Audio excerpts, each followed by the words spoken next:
ನೀವು ಹೇಳಿದ್ರಿ ಸಂತರು ಅಂಥೇಳಿ. ಈ ಧರ್ಮಸ್ಥಳದ ದೇವಸ್ಥಾನವನ್ನು ಯಾರು ಓನ್ ಮಾಡ್ತಾ ಇದ್ದಾರಲ್ಲ ಅವರು ಸಂತರಲ್ಲ, ದಾರ್ಶನಿಕರ ಅಲ್ಲ, ತಪಸ್ವಿಗಳ ಅಲ್ಲ, ಗುರುಗಳ ಅಲ್ಲ.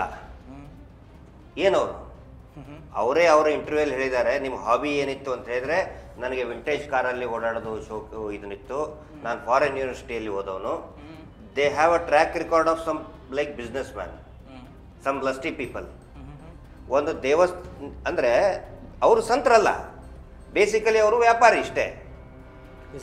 ಒಬ್ಬೊಬ್ಬರು ಒಂದೊಂದು ಬಿಸ್ನೆಸ್ ಮಾಡ್ತಾರೆ, ಇವರು ದೇವ್ರನ್ನ ಮುಂದಿಟ್ಕೊಂಡು ವ್ಯಾಪಾರ ಮಾಡ್ತಾ ಇದ್ದಾರೆ ಇಷ್ಟು. ದೇವ್ರನ್ನ ಮುಂದಿಟ್ಕೊಂಡು ವ್ಯಾಪಾರ, ಇಟ್ ಇಸ್ ಅ ಬಿಗ್, ಇಡೀ ಜಗತ್ತಲ್ಲಿ ದೊಡ್ಡ ಬಿಸ್ನೆಸ್ ಅಂತ ಹೇಳಿದ್ರೆ ದೇವ್ರನ್ನ ಮುಂದಿಟ್ಕೊಂಡು ಮಾಡೋದು. ಅದರದ್ದೊಂದು ಸೇಫರ್ ಅವ್ರದ್ದು ಸೈಡ್ ಏನಿರ್ತದೆ ಅಂತ ಹೇಳಿದ್ರೆ nobody will question them, or even if those ಯಾರೇ ಕ್ವಶನ್ ಮಾಡಿದ್ರು ದೇ ಹೆಸಿಟೇಟ್ ಟು ಕ್ವಶನ್. ಭಯ. ಇವರು ಸಂತರು ಎಲ್ಲಿ ಎಲ್ಲಾದ್ರೂ ನೀವು ನೋಡಿದ್ರೆ ತಪಸ್ಸು ಮಾಡಿದ್ದು ಅಥವಾ ದೊಡ್ಡ, ಈಗ ಜಗ್ಗಿ ವಾಸುದೇವ್, ಐ ಪರ್ಸ್ನಲಿ ಲೈಕ್ ಜಗ್ಗಿ ವಾಸುದೇವ್, ಅವ್ರ ಮೇಲೆ ಏನಾದರೂ ಪ್ರಕರಣಗಳು ಇದ್ರೆ ಲೆಟ್ ಇಟ್ ಇನ್ವೆಸ್ಟಿಗೇಟ್. ಸುಮ್ಮನೆ ಪೂರ್ವಾಗ್ರಹ ಇಟ್ಕೊಂಡು ನಾವು ಮಾತಾಡಬಾರ್ದು. ಜಗ್ಗಿ ವಾಸುದೇವ್ ಎಷ್ಟೊಂದು ಇದನ್ನಾಗಿ ಬರೀತಾರಂದ್ರೆ ಆಧ್ಯಾತ್ಮಿಕದ ಬಗ್ಗೆ ವಿತ್ ಸೈಂಟಿಫಿಕ್ ರೀಸನಿಂಗ್ ಕೊಟ್ಟು. ಇವರು ಒಂದೇ ಒಂದು ಮಾಡಿದಾರ, ಒಬ್ಬ ಗೋಸ್ಟ್ ರೈಟರ್ನ ಇಟ್ಟಿದ್ದಾರೆ, ಅದು ನನಗೂ ಗೊತ್ತು ಅವನು ಯಾರು ಅಂತ, ಅವ್ನು ನನಗೆ ಪರಿಚಯ. ಒಬ್ಬ ಗೋಸ್ಟ್ ರೈಟರ್ನ ಇಟ್ಟು ಸೋಮವಾರದ ಸುವಿಚಾರ ಅಂತ ಬರೀತಾರೆ.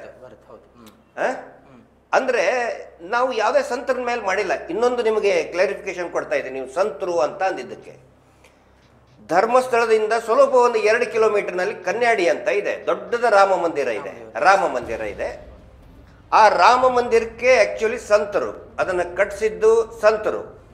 ಆ ರಾಮನ ಸಂತರು ಮೊದಲನೇಗೆ ಅಲ್ಲಿ ಜಾಗ ಇತ್ತಲ್ಲ, ಆ ರಾಮ ಮಂದಿರ ಕಟ್ಟಿಸಬೇಕು ಅಂತ ಪ್ರಯತ್ನ ಮಾಡಿದಂತ ಸಂತರಿಗೆ ಹೊಡೆದು ಓಡಿಸಿದ್ದಾರೆ. ನಡು ರಾತ್ರಿ ಬಟ್ಟೆ ಬಿಚ್ಚಿ ಹೊಡೆದು ಓಡಿಸಿದ್ದಾರೆ ಇವರೇ. ಇವರ ಕಿರುಕುಳ ತಾಳಲಾರದೆ ಹೊಡೆದು ಓಡಿಸಿದ್ದಕ್ಕೆ ಆಮೇಲೆ ಮತ್ತೆ ಇನ್ನೊಬ್ರು ಬಂದ್ರಲ್ಲಿ. ಯಾಕಂದ್ರೆ ಅದು ಇಟ್ ಬಿಲಾಂಗ್ಸ್ ಟು ಒಂದು ಆಶ್ರಮಕ್ಕೆ ಸಂಬಂಧಪಟ್ಟಂತ ಜಾಗ ಇತ್ತು.